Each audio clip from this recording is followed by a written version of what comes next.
Hello बच्चों, let's read the question. For the type of interaction, covalent bond, van der Waals force, hydrogen bond, dipole-dipole interaction, which represents the correct order of stability.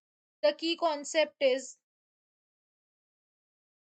what are chemical bonds? Basically, chemical bond वो होते हैं that holds atom together, that holds atom together in molecules. In molecules.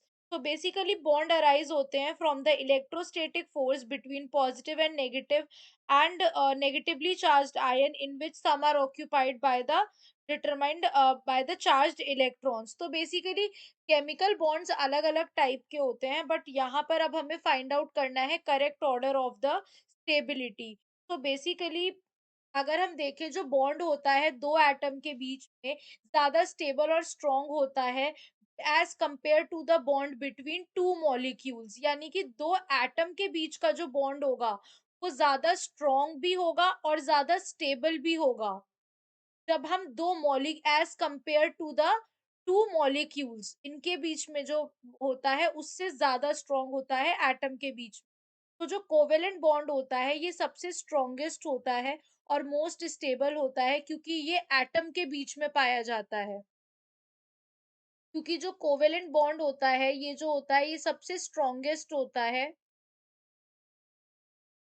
Because it is formed between two atoms. ये दो atoms के बीच में बनता है। Van der Waals force जो होते हैं ये लीस्ट होते हैं। वंडरवॉल फोर्स जो होते हैं जो कि वीक इंटरमोलिकुलर फोर्सेस होते हैं, ये जो होते हैं ये वीकेस्ट होते हैं। ये वीकेस्ट क्यों होते हैं?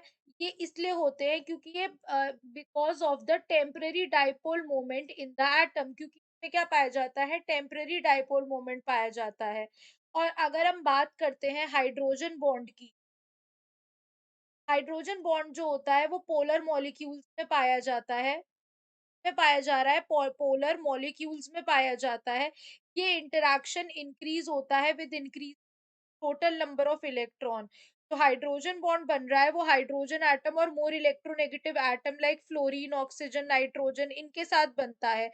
उसको मोर स्टेबल भी बनाते हैं अगर हम कंपेयर करते हैं डाइपोल डाइपोल इंटरैक्शन में। तो बेसिकली और जो डाइपोल डाइपोल इंटरैक्शन होता है, बेसिकली जो डाइपोल डाइपोल इंटरैक्शन होता है इसमें फ्रैक्शनल चार्ज पाया जाता है। क्या पाया जाता है?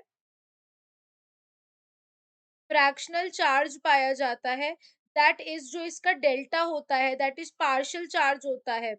अब since they are not majorly ionic तो इनकी जो डिस्टेंस जो होती है वो भी बहुत ज्यादा होती है। तो अगर हम स्टेबिलिटी ऑर्डर बनाएंगे तो सबसे स्ट्रॉन्गेस्ट होता है कोवेलेंट और सबसे स्टेबल होता है। उसके बाद आता है हाइड्रोजन बॉन्ड। उसके बाद आता है हमारा डाइपोल डाइपोल एंड लास्टली हमारा वीकेस्ट होता है वंडर वॉल। Wonder wall.